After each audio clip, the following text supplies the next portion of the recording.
Hello everyone दोस्तों, आज की वीडियो में हम देखने वाले हैं कॉलम डिस्टेंस के बारे में। दो कॉलम के बीच में दोस्तों कितना अंतर होना चाहिए, कितना डिस्टेंस होना चाहिए। दोस्तों सबसे पहले आगे बढ़ने से पहले मैं आपको ये बताना चाहता हूँ कि दो कॉलम के बीच में कितना अंतर होना चाहिए, कितना डिस्टेंस होना चाहिए। ये निर्भर करता है बहुत सारे फैक्टर्स के ऊपर। जैसा कि भाई आप स्ट्रक्चर कैसा बना रहे हो, आप लोड बेरिंग स्ट्रक्चर बना रहे हो, आप फ्रेम स्ट्रक्चर बना रहे हो। ज़्यादातर तो हम लोग फ्रेम स्ट्रक्चर ही बनाते हैं। और फ्रेम स्ट्रक्चर में कॉलम क्या है, एक इंपॉर्टेंट स्ट्रक्चरल मेंबर है। और इंपॉर्टेंट स्ट्रक्चरल मेंबर होने का मतलब ये है कि भाई ऊपर से उसको लोड ट्रांसफर करना है। अब ऊपर से लोड ट्रांसफर करना, ये पॉइंट आया तो लोड कितना है ये भी इंपॉर्टेंट है। तो दो कॉलम के बीच का जो डिस्टेंस है ये निर्भर करेगा कि ऊपर से लोड कितना आ रहा है, उसकी पोजिशनिंग क्या है, वो कौन से फाउंडेशन, कौन सी फुटिंग के ऊपर रेस्ट है। वो ट्रेपेजोइडल फुटिंग के ऊपर रेस्ट है या वो शैलो फाउंडेशन के ऊपर रेस्ट है। जो लोड आ रहा है उसका नेचर क्या है, क्या वो लाइव लोड है, क्या वो हमारे पास डेड लोड है, क्या वो और सिस्मिक लोड है, विंड लोड है, क्या है। ये जो कॉलम है उनकी डायमेंशन क्या है भाई। कॉलम छोटा है, बड़ा है ना, उसकी विड्थ बड़ी है, उसकी चौड़ाई बड़ी है, उसकी डेप्थ बड़ी है। कॉलम सर्कुलर है, शेप के ऊपर भी निर्भर करता है, शेप के ऊपर। कॉलम सर्कुलर है, कॉलम रेक्टेंगुलर है, कॉलम कैसा है, बहुत सारे फैक्टर्स के ऊपर निर्भर करता है आपका कॉलम डिस्टेंस। जैसा कि मैंने आपको बताया कि ऊपर से कितना लोड आ रहा है, लोड का प्रकार क्या है, स्ट्रक्चरल डिज़ाइन क्या है, आर्किटेक्चरल डिज़ाइन क्या है। लोड कॉलम का एक तो स्ट्रक्चरल पर्पस हो गया, आर्किटेक्चरल पर्पस से उसको दूरी रखी जा रही, नहीं रखी जा रही, वो सारे। साइज ऑफ कॉलम के ऊपर बात कर लिया। अच्छा, ये कॉलम के ऊपर बीम्स होते हैं, बीम्स के ऊपर स्लैब होता है, उन सब के आपस में डायमेंशंस क्या है, ठीक है। कॉलम सिस्मिक जोन में, इसके ऊपर भी थोड़ी देर पहले बात की कि सिस्मिक लोड आ रहे हैं, यानी भूकंप ग्रस्त एरिया में है क्या, यानी वहाँ पर आने की, भूकंप आने की संभावना नहीं है, ठीक है। कॉलम के डायमेंशन भी बहुत है, टाइप ऑफ फुटिंग, इसके नीचे फुटिंग कौन सी है वो, और वो फुटिंग जिस सॉइल के ऊपर है उसकी सेफ बेरिंग कैपेसिटी। एसबीसी का मतलब क्या होता है, सेफ बेरिंग कैपेसिटी, ठीक है। तो वो जो सॉइल है उसकी सेफ, एसबीसी ऑफ सॉइल।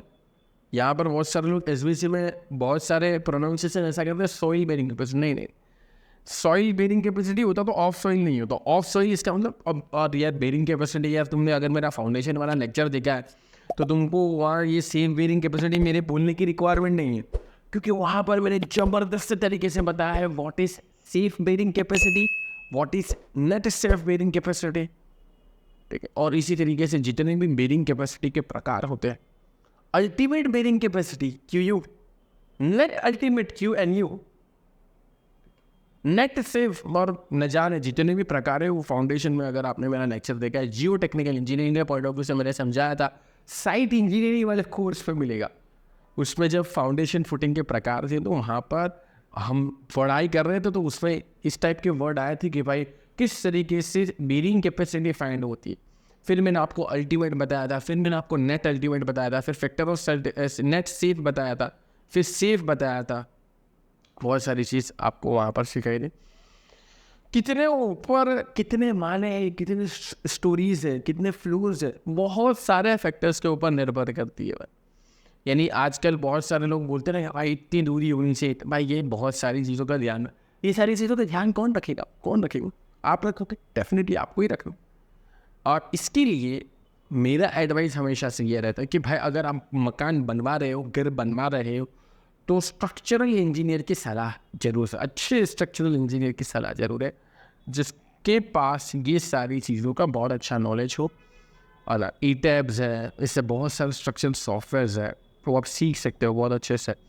बहुत सारे जो स्ट्रक्चर इंजीनियर होते हैं वो बहुत अच्छे से डिज़ाइन करते हैं, लोड कैलकुलेशन करते हैं, ई टैब्स वगैरह सॉफ्टवेयर का भी इस्तेमाल करता है। कुछ मैनुअल वर्क भी कर रहा है, दिस इज ऑल्सो इम्पॉर्टेंट। देखो यार, सॉफ्टवेयर कितना भी आ जाए, कैसे भी आ जाए, some amount of manual work is always needed and needed and needed. कुछ नीडेड, जैसे भाई हमारे पास अभी आप देखोगे कितने अच्छे अच्छे सॉफ्टवेयर हैं आर्किटेक्चरल डिज़ाइनिंग में, लेकिन जब हम फील्ड पर जाते हैं, जब हम साइट पर जाते हैं भाई, तो कुछ तो प्लस माइनस हम पेंसिल पेन से कर देते हैं समझाने के लिए। So some amount of manual work थोड़ा है, ऐसा नहीं कि पूरा उस पर मैनुअल पे चलेगा, वो भी नहीं करना है, नहीं तो टेक्नोलॉजी का इस्तेमाल नहीं होगा। ये सारे फैक्टर्स का निर्भर हम करते, लेकिन फिर भी दोस्तों अगर मैं बात करूँ एक बहुत इंपॉर्टेंट फैक्टर की, रेजिडेंशियल बिल्डिंग में 3 मीटर से 6 मीटर के आसपास की आप दूरी रख सकते हो। 3 मीटर से 6 मीटर के आसपास की दूरी, अगर फीट में बात करें तो 10 से 16 फीट। ये दोनों का आपस में कन्वर्जन नहीं है भाई, ये जनरल है, फीट में 10 से 16 फीट है, 3 मीटर से 6 मीटर की आप दूरी रख सकते हो। ये आपको देखने को मिलेगा। अगर आपको चेक करना है ना, किसी भी हमारे G+3 तक की बात कर रहा हूँ मैं, ठीक है, उसके ऊपर जाना है तो भाई आपको डेफिनेटली अच्छा स्ट्रक्चरल इंजीनियर चाहिए। बल्कि मैं तो बोलता हूँ G+3 में भी एक स्ट्रक्चरल कंसेंट रखो। अगर आपके पास बजट है, नहीं बजट हो तो फिर तो आप इंजीनियर भी नहीं रखो। आपने देखा होगा बहुत सारी साइट पे इंजीनियर भी नहीं होते, बस है ना। आजकल यार, क्योंकि मैंने तो बहुत सारे वीडियोज़ है, तो बहुत सारे वीडियोज़ की कमेंट में मैं देख रहा हूँ, और सर आप इतना सारा चीज़ें समझाते हो, हमारा मिस्त्री तो ऐसा ही कर देता है ना। अरे सर आप इतना सारा कैलकुलेशन समझा रहे हो, इतना ईस और इतना और इतना बारीक बारीक चीज़ें सिखा रहे हो, हमारा मिस्त्री तो वैसे ही कर देता है। ऐसे में कमेंट पढ़ता हूँ तो मैं क्या सोचता हूँ कि भाई just look at the difference between the finish and fine work of engineers and structural engineers and मिस्त्री वर्क। यार मिस्त्री वर्क जैसा ही होगा।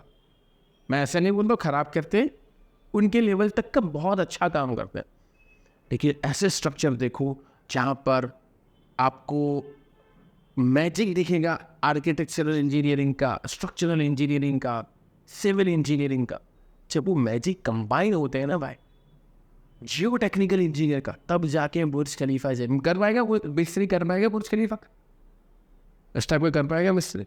उम्मीद करते हैं दोस्तों कि आप सीख रहे होंगे हमारे फ्री वीडियोस के माध्यम से। लेकिन अगर आपको डिटेल में सीखना है, पूरा करिकुलम डिटेल में सीखना है, अलग अलग स्किल के साथ सीखना है, एप्लीकेशन पे देखना है, पीडीएफ के साथ, और हमारी कम्युनिटी का हिस्सा बनना है, तो डेफिनेटली आप हमारे स्टोर का जरूर से हिस्सा बनिए। स्टोर का हिस्सा बनने का मतलब ये है आप अपनी स्किल रिक्वायरमेंट के हिसाब से अलग अलग कोर्सेज में एनरोल कर सकते हो, ज्वाइन कर सकते हो, डिटेल में सीख सकते हो और अपने आप को बहुत आगे बढ़ा सकते हो। सर्च करिए simplifiedacademy.com। आप एप्लीकेशन, एंड्रॉइड एप्लीकेशन भी डाउनलोड कर सकते हो, डाउनलोड नाउ। ऐसे बहुत सारे बेस्ट लेवल के एग्जाम्पल्स है दुनिया में। अगर आप सिर्फ और सिर्फ कंस्ट्रक्शन को भाई 1 फ्लोर तक का देखते हो तो तुम मिस्त्री से काम करवा लो।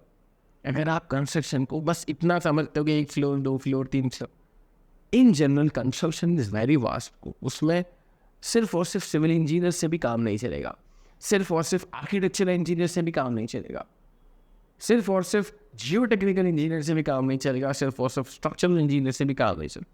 सबका कंबाइंड एफर्ट लगता है, तो वो एफर्ट लगाने के लिए उनमें कैलिबर होना चाहिए। एंड वो मैं आपको यहाँ पर चीज़ों के माध्यम से एक सेगमेंट में बता रहा हूँ।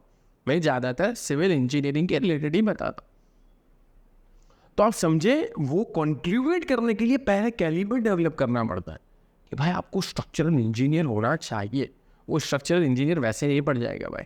4 साल की पहले तो बेसिक लेवल की सिविल इंजीनियरिंग करेगा, उसके बाद 2 साल का अच्छा खासा मास्टर करेगा, उसके बाद थीसिस करेगा, ढेर सारे प्रोजेक्ट करेंगे, ठीक है, कॉलेज लेवल पे, फिर थोड़ा एक्सपीरियंस लेगा, एंड सो एक जर्नी हो। तो मैं वो जो कमेंट देखता हूँ ना भाई, तो मैं समझ जाता हूँ कि भाई ये बंदे ने वो कमेंट ऐसा होता है कि भाई मिस्त्री हमारा वैसा ही कर देता है बिना कैलकुलेशन के। तो इसका मतलब क्या होता है कि वो बंदे ने कंस्ट्रक्शन को बस 1 माले, 2 माले, 3 माले तक का ही समझ कंस्ट्रक्शन, ठीक समझ गया ना। तो पॉइंट ऑफ व्यू ये है कि यार द बेटर यू नो, जितना आप अच्छा जान पाओगे, जितना आप अच्छा एग्जीक्यूट कर पाओगे, और फिर उसके हिसाब से वो वर्क दिखता है, डिफ्रेंशिएशन हो जाता है। जहाँ पर आर्किटेक्चर इंजीनियरिंग क्या मैजिक होता है, स्ट्रक्चर इंजीनियरिंग का मैजिक होता है, फाउंडेशन से जियो टेक्निकल इंजीनियरिंग का मैजिक होता है, वो स्ट्रक्चर ही अलग दिख ही जा रहा है। और जहाँ फालतू स्ट्रक्चर होते हैं, वो फालतू स्ट्रक्चर का अभी दीवारें आड़ी बनाते भाई, दीवारें, हाँ, स्लैब पूरे आड़े बनाते हैं, और वो मीन्स वाइज सिंप्लीफाइड में हम लोग यही हंसते हैं सब देख के कि यार क्या हो रहा है, ठीक है। एक बहुत इंटरेस्टिंग चीज़ मैं आपको यहाँ पर इस टॉपिक से रिलेटेड ये बताना चाहता हूँ कि भाई जैसे एक डायमेंशन के साथ कोरिलेशन हम इसको एस्टैब्लिश कर सकते हैं ना। कॉलम का जो क्रॉस सेक्शनल डायमेंशन होता है, उसके कंपेयर में अगर हम साइज़ को कंपेयर करने जाए तो जैसा डायमेंशन छोटा होगा तो डिस्टेंस भी कम होगा, डायमेंशन छोटा होगा डिस्टेंस भी कम होगा। डायमेंशन बड़ा होगा, यहाँ पर आप देख सकते हो डिस्टेंस भी ज़्यादा होगा। ये क्रॉस सेक्शन 35 सेंटीमीटर 25 सेंटीमीटर, यहाँ 25 है, 25 और 35 में कौन सा बड़ा? ये वाला डिस्टेंस बढ़ गया। वहाँ पर 3 मीटर था 3.6, 25-45 डिस्टेंस बढ़ गया, 25-55 डिस्टेंस और बढ़ गया। और इसी तरीके से हम देख सकते हैं इसको। आप भाई जो भी हमारे फ्रेशर इंजीनियर है ना भाई, छोटा सा प्रोजेक्ट समझ के कर रहा, जितने भी रेसिडेंशियल है उनमें कॉलम की दूरी मापो। गुजराती में मापो बोलते, हिंदी में नापो बोलते, नापो। तो नाप लो भाई, आप मेजर कर लो, इंग्लिश में बोले तो उसको मेजर करना है। सभी को मेरी तरफ से एक प्रोजेक्ट है, जितने भी कॉलेज गोइंग स्टूडेंट्स हैं जो काम कर रहे हैं उनको तो ये पता ही होगा, और वो काम कर रहे नहीं पता तो भाई तुम भी अपने आप का एक प्रोजेक्ट समझ। 3 ऐसे मेजरमेंट लो जो रेसिडेंशियल बिल्डिंग में कॉलम टू कॉलम का डिस्टेंस हो। फिर 3 ऐसे मेजरमेंट लो जो कमर्शियल बिल्डिंग्स में कॉलम टू कॉलम का डिस्टेंस हो। साथ में ध्यान रखना कॉलम के डायमेंशंस भी आपको लेने हैं, और ये भी नोट डाउन करना कि कितनी स्टोरीज है, ऊपर कितने माले हैं, कितने फ्लोर। फिर एक लार्ज प्रोजेक्ट में जाओ जो कि सिर्फ और सिर्फ जैसे कि मॉल हो गया। कमर्शियल में हमारे पास स्मॉल प्रोजेक्ट्स आते हैं और कमर्शियल में लार्ज प्रोजेक्ट्स भी आते हैं। तो आपको ये बहुत अच्छे से पता चल जाएगा कि यार बहुत बार हमें कॉलम की दूरी रिक्वायरमेंट होती है, तो उस वक्त आपको कॉलम के डायमेंशन ज़बरदस्त जायंट देखने को मिले। और हमारे रेसिडेंशियल की बात करें, छोटे छोटे G+1 टाइप के मकान में, तो भाई उसमें छोटे छोटे रूम्स इनफ है, सफिशिएंट। उसमें कॉलम की नज़दीकी आपको देखने को मिलेंगे और कॉलम के साइज में छोटे देखने को। यही मेरा जो प्रोजेक्ट देने का आपको पर्पज़ है, वो ये पर्पज़ यही कि आप इस एनालॉजी को समझ पाओ जो मैं यहाँ पर सिखाने की कोशिश कर रहा हूँ। बाय द वे, अगर आप प्रॉपर तरीके से साइट पर जा रहे हो तो आप इसको एनालिसिस कर पा रहे हो। अगर आप घर बनवा रहे हो तो मेरी सलाह यह है कि स्ट्रक्चरल इंजीनियर को कंसल्ट कर सकते हो। ठीक है, तो उम्मीद करता हूँ कि ये वीडियोस के माध्यम से अगर किसी को ये पेज अच्छे से नहीं दिखा हो तो मैं उसको अच्छे से बता दे सकता हूँ। यहाँ पर आप देख सकते हो, ठीक है, नोट डाउन भी कर सकते हो अगर कुछ नोट डाउन करना चाहो। वैसे अगर आपने हमारे कोर्सेज में एनरोल किया है तो आपको ये सबका डिजिटल नोट्स तो मिल ही जाएगा। तो उम्मीद करता हूँ कि यार ऐसे वैल्यूएबल सेशंस आपको अच्छे लग रहे होंगे। अगर अच्छे लग रहे हैं, 2 दोस्तों को सिर्फ और सिर्फ शेयर करना है, उनको बोलना है कि सीखना है और इसी तरीके से सीखते रहना है। जैसा कि मैं हमेशा से बोल रहा हूँ, सीखते रहिए और बहुत आगे बढ़िए। दोस्तों मिलते हैं नेक्स्ट सेशन में। Good bye, take care.